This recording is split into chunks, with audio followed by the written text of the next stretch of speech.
Hello, everybody, and welcome to the Games We Play podcast. I am your host, Brian Brindley, where each and every week we break down the biggest stories in sports, whether that's game news, whether that's random news, facts of the day, random happenings. We talk about retirements, talk about benchings, we talk about everything. And speaking of benchings and retirements, we're going to talk about Eli Manning today. We're going to talk about Arizona State and Michigan State's controversial ending last week, and we're also going to predict the games for Week 3 of the NFL. It's going to be a fun episode. I'm really excited for it. Let's just go ahead and jump into it. So, topic number one, as one door closes, another opens. So, the NFL draft this past year, Eli Manning was the quarterback for the New York Giants, has been for over a decade and a half at this point. 2 Super Bowl MVPs under his belt, beat Tom Brady twice in the Super Bowl, famously. His older brother is Peyton Manning, one of the best quarterbacks to ever play the game of football. His dad is Archie Manning. The Manning family is football royalty. Their name precedes them. I had multiple arguments with my friend Joseph about whether Eli Manning is a first ballot Hall of Famer. I, of course, am on the right side of history in saying that he, of course, isn't. But that's another topic for another day.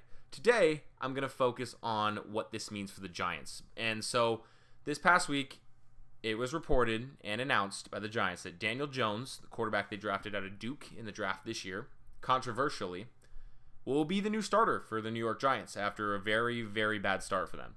And before I get into my thoughts, I'd like to play you some audio of Eli Manning, who was asked yesterday in at his locker, I guess, about the decision. So let's see what Eli Manning has to say. Eli, how are you handling the change? There's no other option but just to handle it and do my job, support my teammates, support the Giants, and do what I can do to try to help.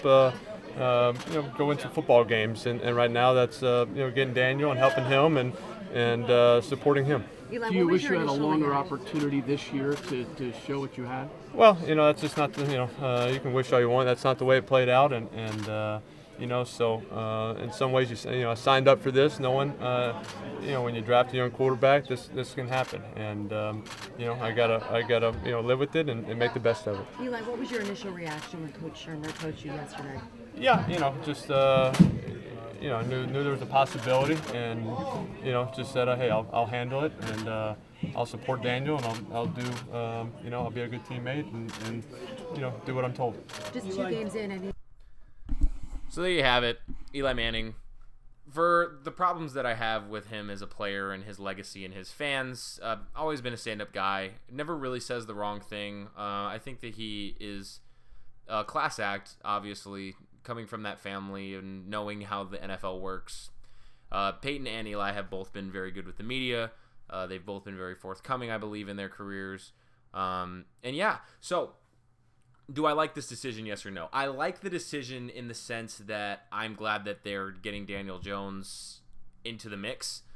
I don't like that it's so early in the season that they're doing this because, as we know at the beginning of the year, I believe it was David Gettleman said, if Eli plays the whole season, Daniel Jones doesn't start, it's a success for us. And I agree with him.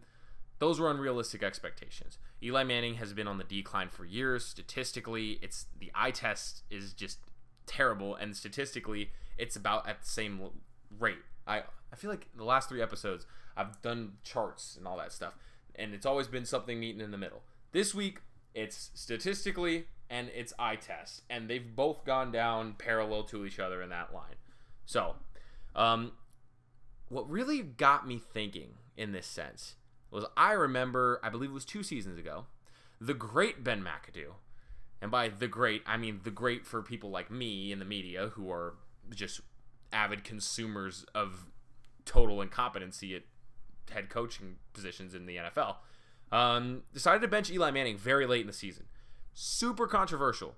Giants fans were furious, and it got Ben McAdoo fired, more or less. Okay, his performance as a head coach got him fired. But that decision in particular got him yanked even quicker. And it's just insane to me to see how in the last 2 years, the Giants fans have gone from, well, how dare you bench Eli Manning? That man won us 2 Super Bowls. He beat Tom Brady twice. He's been the face of our franchise forever. To now, more or less, the reaction is pretty tame. I don't see many Giants fans that are that mad about it. Now, they've had to endure Eli Manning's mediocrity for much longer than we have, and maybe they were just in full denial back then and they just hated Ben McAdoo. As a fan of a team, I would understand hating a coach like Ben McAdoo. The reason I like him is because he is just the picture-perfect thing when you think of a sleazy car salesman from New Jersey. So, that's why I love him. But there's a weird balance you have to walk through when you're going for a change of the guard at quarterback. I've seen it before, obviously most infamously, I think, with Aaron Rodgers and Brett Favre in Green Bay, and I'm not saying that these two situations are comparable. Brett Favre and Aaron Rodgers are both miles ahead of Eli Manning, and we really don't know what Daniel Jones is going to be. We've seen glimpses, saw him at Duke. His drafting was very controversial. I believe there were better quarterbacks left on the board when they picked Daniel Jones. So I'm not exactly sure what to make of it. I'm kind of torn because while I do think it's the right choice to move on from Eli Manning, I've said that for the last 2-3 years. I don't know if right now is the right time to move to Daniel Jones. Like, Eli's bad, but has he been especially bad? I don't think so. He's been just as bad as he has been. I think Daniel Jones needed an extra year, probably a full season. If not, like, wait till like week 13, week 14 to throw him in there. But week 3 is early. And I fear for him because I feel like he might get the Josh Rosen run around of things where obviously the Cardinals, I believe, threw in Josh Rosen too soon. That was more due to injury, though. Josh Rosen had to go in. It was like, okay, got to throw him out there. This is an unforced error, I think, by the Giants. And this is coming from a guy who really doesn't like Eli Manning. So I'm pretty torn on it. I'm excited to see how this ends up working out. And I'm glad that this is a much easier transition than other teams have had in the past. I'm glad that the Giants are at least more receptive of him now than they were on draft night. And who knows, maybe Daniel Jones will go into a game and it won't be very good and it'll actually be catastrophic and they'll bring Eli Manning back and then they'll put Daniel Jones back into the oven to cook a little bit more. So we'll see how that ends up going. Let's see. I think that's it for that topic. So let's move on to topic number 2. So my school, Arizona State University, played Michigan State in football again, and they won. I was a very big doubter. I said that they were going to lose. I said they weren't going to score more than 15 points. And I was right and wrong. They didn't score more than 15 points, but they did win the game. So, big win for ASU. Big win for Herm Edwards on the road. Obviously, Jaden Daniels, true freshman quarterback, getting that win on the road against a stout defense like that. That's huge. ASU's defense looks legit this year. But here's the thing. Everybody's celebrating. Everybody's going, ooh, upset alert, and adjusting AP poll positions. But maybe, and not even maybe, it shouldn't have even happened. And we'll go to Dean Blandino on Fox Sports, or I believe it's FS1 or Fox Sports College Football Show after the game. They did a post-game analysis. And we're going to see why exactly Michigan State should have another shot. In the end, they're in the locker room right now with the loss, but feeling like perhaps they should have had another chance to force overtime. Dean, why is that? What a crazy finish, right? The center judge on the initial attempt throws his flag, says they have 12 men on the field. They pick it up, replay then gets involved, creates the foul. We move Michigan State back 5 yards. They miss the attempt, but watch number 15 on Arizona State. He's moving toward the line of scrimmage. He runs, he jumps over the line. That's a foul for leaping. You have to be stationary on the line to jump over that plane over your opponent. That's a 15-yard penalty, and they get another shot if that flag is thrown. Wow. 15 yards. 15 yards, yeah. Too little, too late, though, if you're a Spartan at this point. Too little, too late. Nothing you can do now. Replay, not a reviewable situation either. Not something replay could buzz down and fix, and it's just one that they just missed on the field. And there you have it. It's just a play that they missed, and that's unfortunate, especially as a not a reviewable play. And I think that sucks for both sides. If you're an Arizona State fan, yeah, you got the win, but there's always going to be that question mark now. Trust me, growing up rooting for the Seattle Seahawks of all teams, I know what it's like for your team to win a game on terrible calls and always have to kind of have that thing at the back of your head that's telling you, probably shouldn't have won that. Probably shouldn't have won that. Should have had another chance. You could have won it, but we would have a more definitive win if it would have been called right. I've seen it multiple times as a Seahawks fan. And here's my thing. Then, if they call it correctly, it's a 15-yard penalty. So here's what happens. Afterwards, the refs come out and they admit fault. Game's already over. Everything's wrapped up. This analysis by Dean Blandino of Fox Sports comes out. Urban Meyer didn't show it in that clip, but he also said that's something that the refs have to get right. Obviously correct. And I've always been very hit or miss on refs admitting after the fault that they made a mistake. And in a situation like this, it's a little less black and white, but especially I think of the Saints and Rams debacle in the NFC Championship last year. The refs came out and admitted fault, and that I feel like just throws oil into the fire and just keeps it going. Do I think that refs get way too much scrutiny in today's game? Absolutely. In sports in general, refs are under more scrutiny than they ever have been. And in my fantasy football group chat, for example, we talked about the other day, are refs worse than they've ever been? And I made the argument that absolutely not. I don't think that refs are any worse today than they were years ago. In fact, I think that they're better. The problem is with the amount of replay that we have and the clarity in replay, because you can zoom in on pixels and it's crystal clear. You can see a cleat touching a line. You can see a soccer player's positioning on the pitch to be offsides. That kind of stuff you could kind of gather back in the day, and it was always kind of interpretable. You could look at a replay on a game on ESPN or something like that in like the late 90s and be like, that looks offsides to me. But you weren't able to zoom in and see exactly how offsides that the person was. And that helps to make definitive calls, but it also helps to fuel fire in fans and say, hey, you got this wrong. And we can see that you got it wrong, and we have this HD recording of a ref making a wrong call that we can use forever now. The Saints are obviously championing, if I can speak right. The Saints are championing that. That is a tough word, championing. Okay, anyway, back to it. I don't know if refs should come out and fully admit fault like that after the game. Obviously, transparency is an issue. And I'm somebody that likes people to be transparent about almost everything. Everything that you're comfortable being transparent about. But I think if you're going to come out and admit fault, what the refs should do is kind of like how the teams do. After the game, go in and not necessarily watch film of the whole game, but there should be like a ref up in the booth, for example, tallying, got this wrong. The most important got this wrong plays. Like, you're not going to go and look at every single holding call that you missed because that would take you hours. And just like how teams will go in the locker room, change, come out, and give a press conference, maybe refs should do that. Because when you wait a day or two to come out and admit fault, the wounds will settle a little bit, and then you just start a whole new train, a whole new circus. And I think that that is what makes fans so bitter about refs as well, is the fact that it's not like these refs are admitting it right after the fact.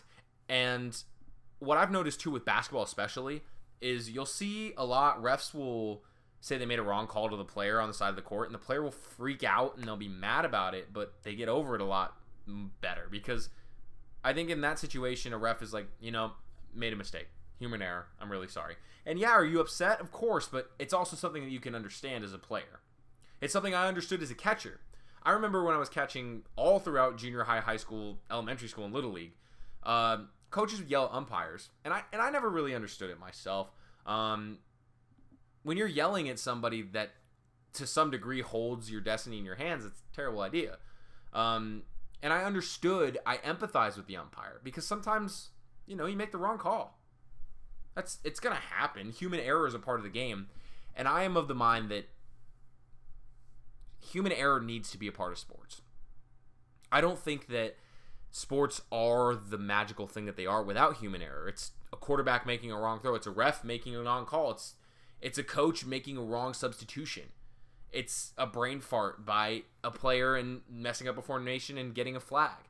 It's all these little errors that make it interesting, make it fun. That's why people like college, especially compared to their pro counterparts in some senses, because they're making mistakes and it feels a little more genuine too.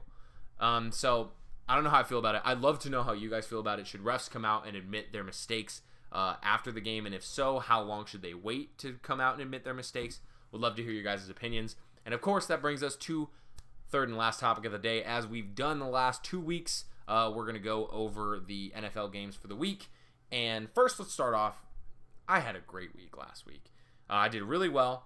My record is now 20-9. You can look back at my picks last week. I believe I only missed 4 games last week. And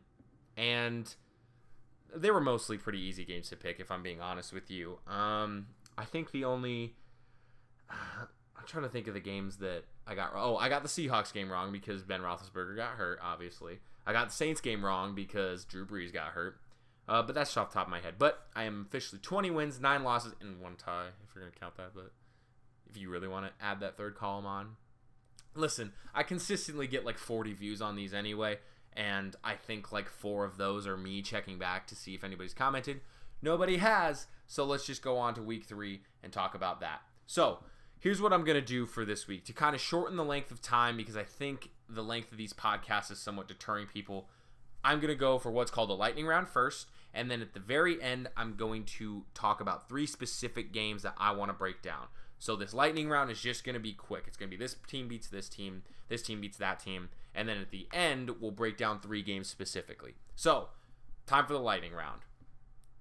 Titans will beat the Jags, Cowboys beat the Dolphins, Bills beat the Bengals, Eagles beat the Lions, Patriots beat the Jets, Vikings beat the Raiders, Packers beat the Broncos, Giants beat the Bucks, Seahawks beat the Saints, Texans beat the Chargers, 49ers beat the Steelers, and the Bears will beat the Redskins.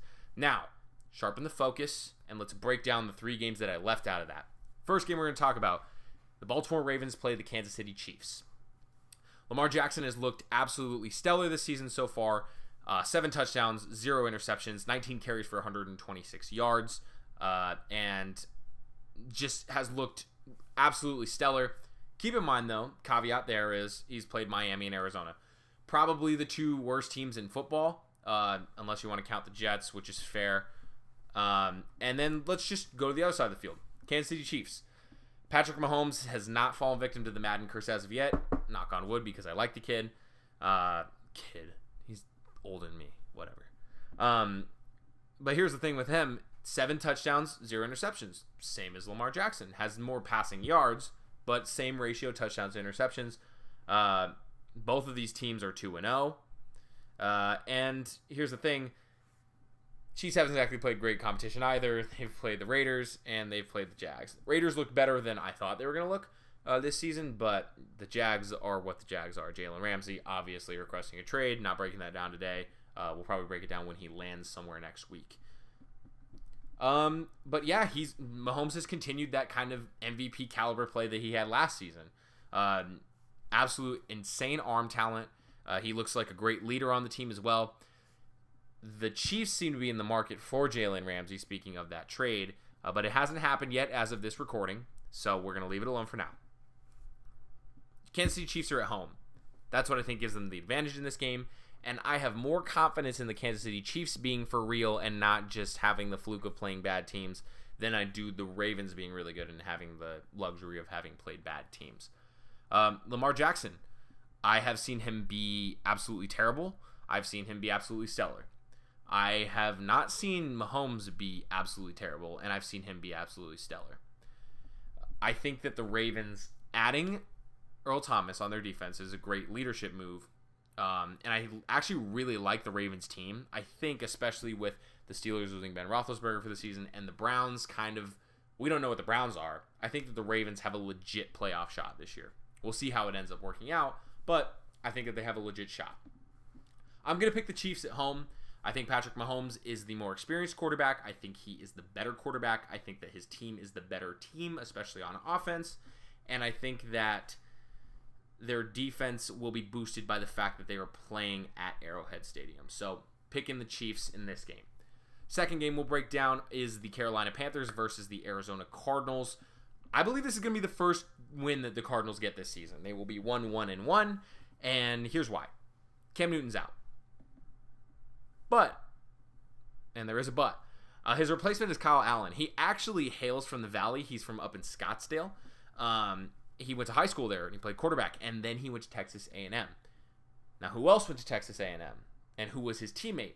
Arizona Cardinals quarterback Kyler Murray. So this is via ESPN writer David Newton. Quote, Allen and Murray were teammates at Texas A&M. In 2015, Allen and the Aggies started 5-0. He led the SEC in passing efficiency. Then came a 3-interception game against Alabama. A week later, he struggled in a loss to Ole Miss, and coach Kevin Sumlin named Murray the starter. Kevin Sumlin is now the coach at University of Arizona. Allen, demoted to the third team, announced that in that December he was transferring. A month later, he committed to the University of Houston to play for Tom Herman, but would sit out a season under NCAA rules. So, is there somewhat of a revenge factor for Kyle Allen? Maybe, and that might boost the Panthers, but Cam Newton is such the charismatic leader of that Panthers team, and even though he has looked bad his last handful of games, and last week it was basically proven by the Bucs that if you stop Christian McCaffrey, even if Cam Newton's playing, that offense is severely limited. I wonder if Kyle Allen, especially in this game, particularly in this game, has that extra motivation to really just try to pull out that win. I still think the Cardinals are going to win because I think Kyler Murray is going to have a lot more confidence knowing he's playing a backup quarterback. He's at home again. He kind of has more of a feel for the game flow now. We saw it at the end of the first game against Detroit. Saw it again at the end of the game last week against the Baltimore Ravens, even though that game didn't end up going in their favor. And I don't think that the Panthers have that same spark without Cam Newton. Even if he's not playing well, I feel like he is the emotional leader of that team. And I've seen it before in positive and negative. When he was having his MVP season, team was spunky. They were charismatic. They were just lightning in a bottle. And now when he is kind of on the fritz a little bit, they look shaky. They don't look confident. They don't look like they are in rhythm. And I think that losing him is ultimately going to be a detraction from them, even though Kyle Allen will somewhat mitigate that with possibly a rivalry with Kyler Murray going into the game. So, I'm picking the Arizona Cardinals in that game at home. And finally, we're going to talk about the Rams and the Browns. Did I talk about Houston and LA? Did I say Houston was going to be LA? Yeah, Texas beat Chargers. Pardon me. So, Browns are coming off a win against the Jets. They're on a short week. Played on Monday night. They'll play on Sunday Night Football. So, 2 primetime games in a row. Much better opponent this week in the Rams than the Jets, obviously. And the Rams are coming off a win against New Orleans. They're in a really, really tight race with Seattle and San Francisco. All 3 teams are 2-0. The Cardinals are 0-1-1, but nobody expected them to be in the playoff race this year anyway. But Seattle and San Francisco both look really good, and so do the Rams. The NFC West, I think, is going to be an amazingly close race this year. I think it's going to be a lot like the Chiefs and Chargers back and forth last year in the AFC West. But the Rams, I predicted that they would struggle in the beginning of the season, get their mojo back. They have not lost their mojo. Jared Goff looks great. The defense obviously is still incredible. Aaron Donald is a monster. And I think that this Rams team just doesn't look like it's lost anything, which is impressive to me. I think they've had a weird switch with the Saints. I thought the Saints were going to come out and be like, no, we got to the NFC Championship last year. We got screwed. This is our conference this year. But losing Drew Brees, not starting off so hot, that has turned into a wrong prediction on my part. But the Rams seem to have taken that mantle up. Got to the Super Bowl. We lost. This is still our conference. And they look like the team to beat in the NFC, to my eyes at least. And for the Browns, this is more important for the Browns. It's time to define your team. Are you the team that got just a ridiculous amount of penalties in week 1 and 2 combined? Are you the team that had an offense that finally clicked against the Jets, or are you the team that kind of lost your composure against the Titans at home? You have home field advantage in this game, which is good for you. Got to use it, though. Got to be smart. Got to play level-headed. Can Baker Mayfield make this team meld together? Is that offensive line going to get any better? This is a proving ground game for the Browns. And I'm picking the Rams because I just don't think that the Browns are going to solve it in this game against that quality of an opponent. And that's going to be it for the Games We Played podcast. And thank you guys so much for tuning in. I'll be back next week for another episode of the Games We Played podcast. Leave your comments, questions, concerns in the description. In the comments. I will get to them. In the description will be the links to the videos that I used today, as well as the article that I cited. And obviously, if you can, share this with your friends. If you like it, give it a like. And I will see you guys next week. Thank you so much for listening. Take care.